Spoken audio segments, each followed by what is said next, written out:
I am closing my 52 years of military service.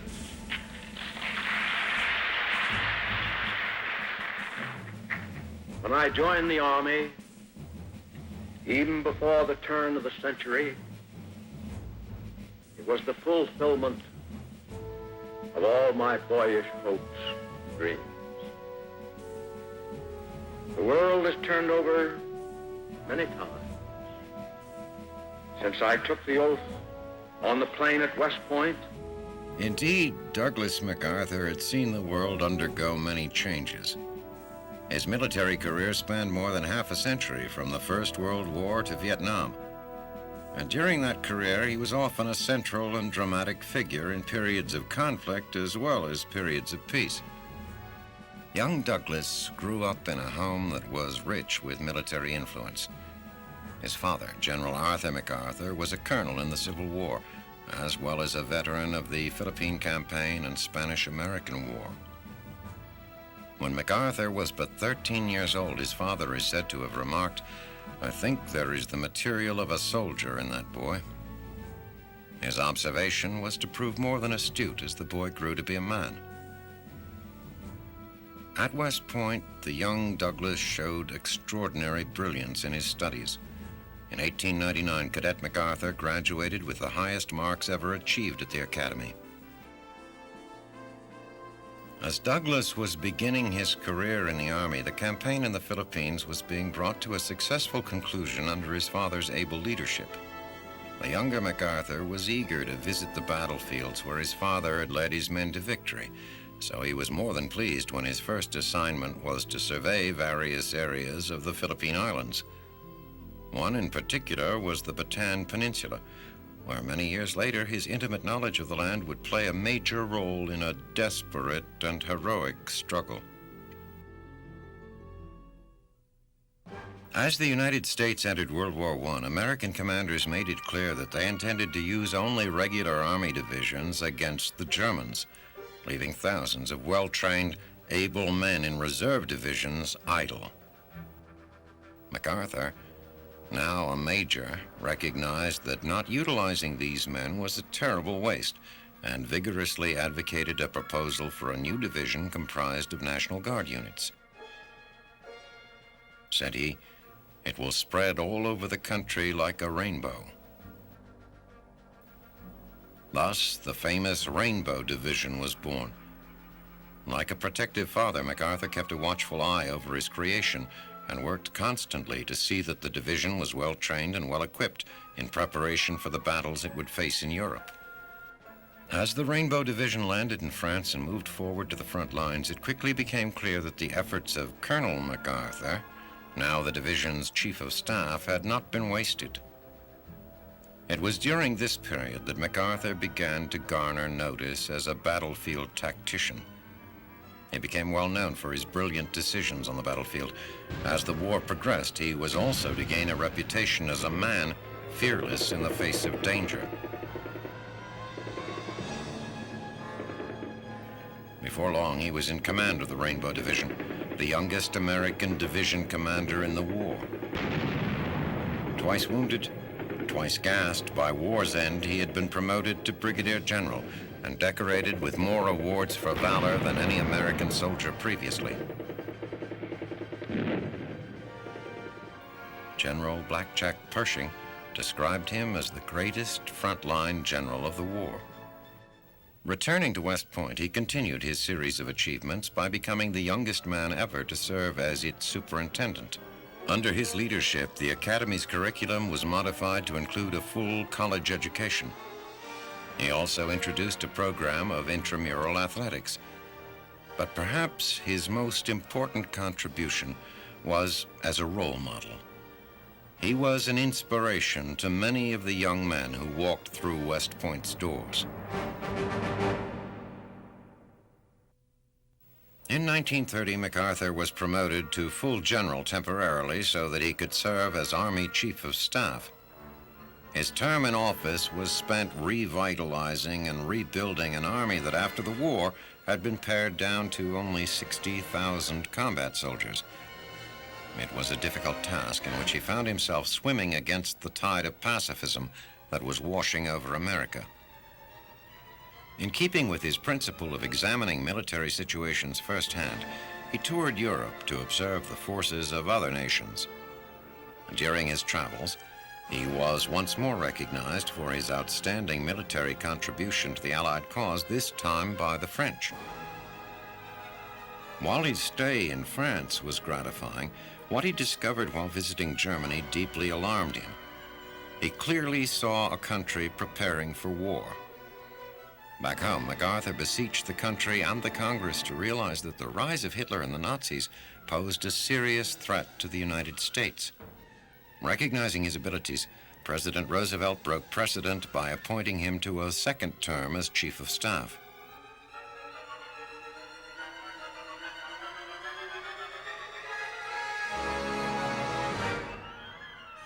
Following the second term, he was asked to return to the Philippines, this time as a military advisor. It was during this period that a deep mutual respect developed between the Filipino people and MacArthur. In 1935, he began a 10-year plan to build up the defenses of the Philippines, recruiting and training troops that he would later lead into battle. In 1936, President Quezon of the Philippines made him a Field Marshal in the Philippine Army.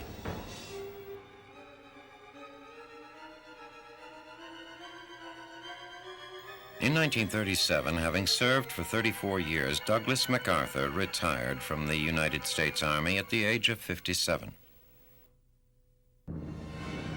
But 4 short years later, it was as though his military career was beginning all over again.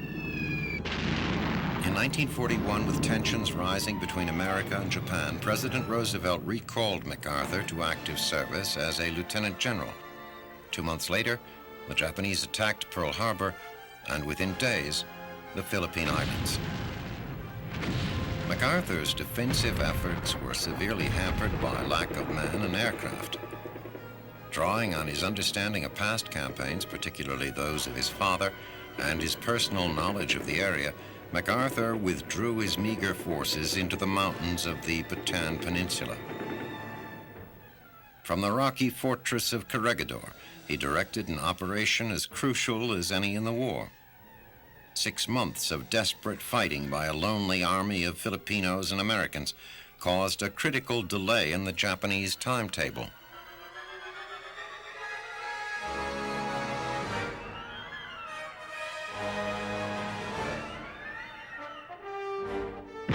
As leader of the first American ground battle, MacArthur became a heroic symbol to a nation just beginning to prepare itself emotionally for all-out war.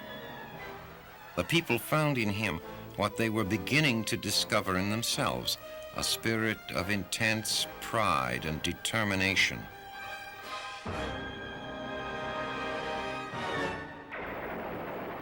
However determined he may have been, when it became clear that the Philippine cause was lost, President Roosevelt, who regarded MacArthur as our greatest general, ordered him to Australia.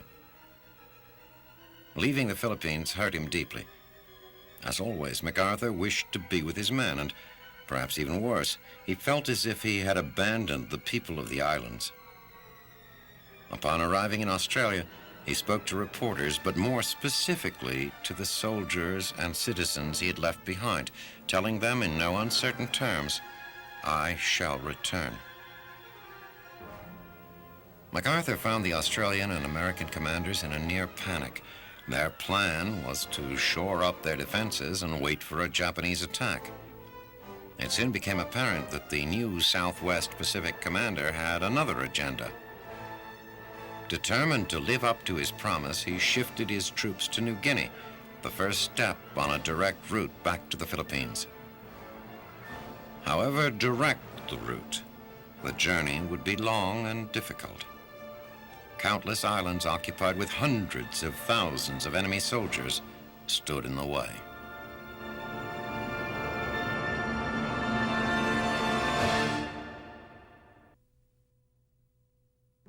The plan of attack recommended by MacArthur's fellow commanders was to move step by step, blasting the enemy from every one of his island positions in the Pacific. The commander, knowing the area, knowing the enemy, and utilizing all of the air and naval resources available, devised a new plan: to capture only those islands necessary to cut Japanese supply lines and stage the next assault on the way to the Philippines. Losses on the Allied side were relatively small, since damaging frontal assaults were avoided. Thousands of Japanese prepared to fight to the death were never given the opportunity. Although many were captured, thousands more were isolated, their supply and communication lines cut off. In MacArthur's words, the main body of the enemy was left to wither on the vine. To the outside world, informed by newsreels, the progress being made by the general was admired and applauded. But those who understood MacArthur knew that underlying every decision, shaping every move, was his determination to return to the Philippines. Invasions in the Southwest Pacific continued. To the commander, these hard-fought steps zigzagging along the coast of New Guinea were necessary. Finally, early in 1944, having gained the northwestern end of the island, with thousands of the enemy bypassed, there was no question in his mind what the next objective was. However, President Roosevelt wasn't so sure. Heated discussions between MacArthur, Admiral Nimitz, and the president took place about their next move. Should it be Formosa or the Philippines? MacArthur emphatically argued that based on moral grounds, they must return to support their allies and friends, the Filipinos. Nimitz argued that the decision ought to be based on military rather than moral imperatives. Roosevelt, always a man of the people, sided with MacArthur.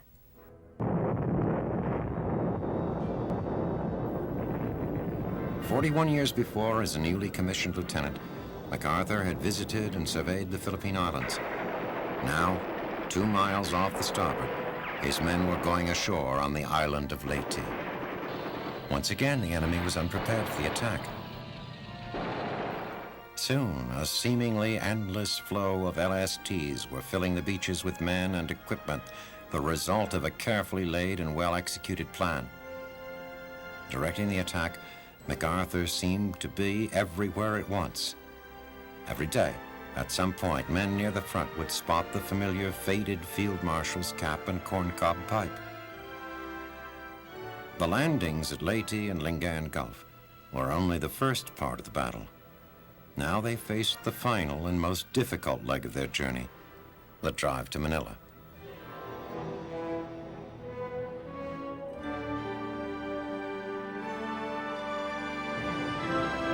Once the Americans reached the city, it became clear that the enemy had dug in for a long siege. Block by block, the fighting raged on. To MacArthur, this was the return. This was the climax of the mission to which he was so deeply dedicated. Finally, while civilians celebrated joyfully at one end of the city and the enemy still fought bitterly at the other, MacArthur entered Manila. He had kept his promise. "I'm a little late," MacArthur said, "but we finally came." Once more, Corregidor and the Philippines were under the protection of an American flag. As the principal architect of the Pacific victory, considered by many to be the greatest general of the war, MacArthur was the natural choice as supreme commander to oversee the surrender of Japan. Aboard the battleship Missouri, a solemn, awe-inspiring ceremony took place. At its conclusion, General Douglas MacArthur gave a speech which reflected the spirit of this great soldier, his understanding of war and peace, and the historic moment over which he was presiding. "It is my earnest hope, and indeed the hope of all mankind, that from this solemn occasion, a better world shall emerge out of the blood and carnage of the past. A world founded upon faith and understanding. a world dedicated to the dignity of man and the fulfillment of his most cherished wish for freedom, tolerance, and justice. Let us pray that peace be now restored to the world and that God will preserve it always. These proceedings are closed.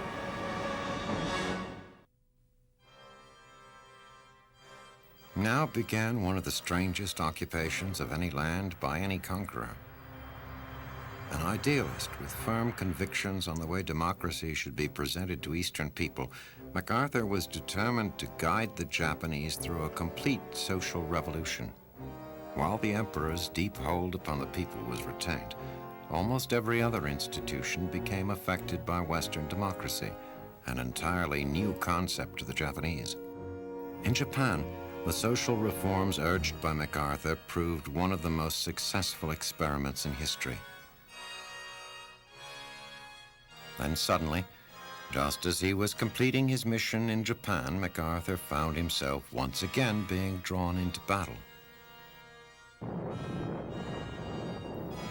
A huge North Korean military force swept down across the 38th parallel. Americans serving as occupation troops in Japan were flown into South Korea in a rapid show of strength. MacArthur deployed his meager force in a way that he hoped would make it appear larger than it actually was. The strategy worked. When the North Koreans ran into resistance, they held up their advance, waiting for additional men and artillery while U.S. troops poured into South Korea. MacArthur's ruse had prevented a rout. During the ensuing months, General MacArthur guided the war as Commander-in-Chief of United Nations forces in Korea. Even though he was in his 70s, MacArthur, wishing to study the fighting at close range, paid regular visits to the battlefields, dauntless as always.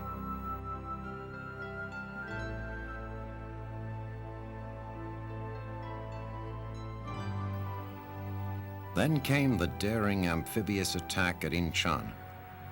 Behind enemy lines, on shores that others had declared too dangerous for landing, the attack was a complete surprise and a complete success. The North Korean army was demoralized and the victory was recognized as a masterpiece of strategy. The Korean War continued northward with orders for the destruction of the North Korean armed forces. Suddenly, the Chinese entered the conflict, raising new questions, not only military, but political as well.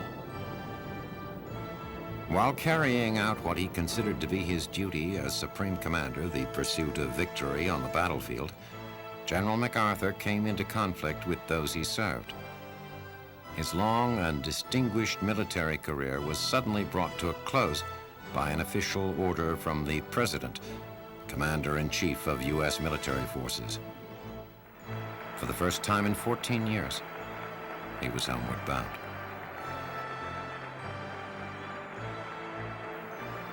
The San Francisco reception was the largest, most illustrious the city had ever known.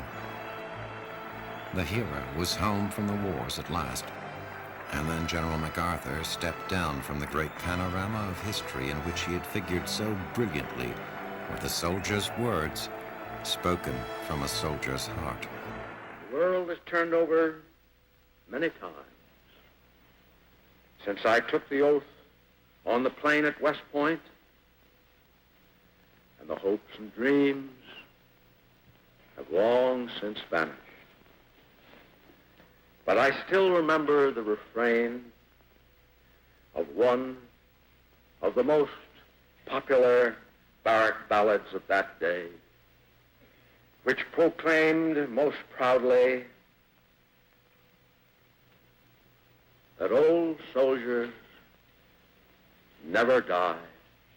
They just fade away. And like the old soldier of that battle, I now close my military career and just fade away, an old soldier tried to do his duty as God gave him the light to see that duty. Goodbye. A brilliant tactician and a man of his word, MacArthur dedicated his life to his country as one of the longest-serving generals in the United States Army. A remarkable man, a remarkable life. Douglas MacArthur, a hero.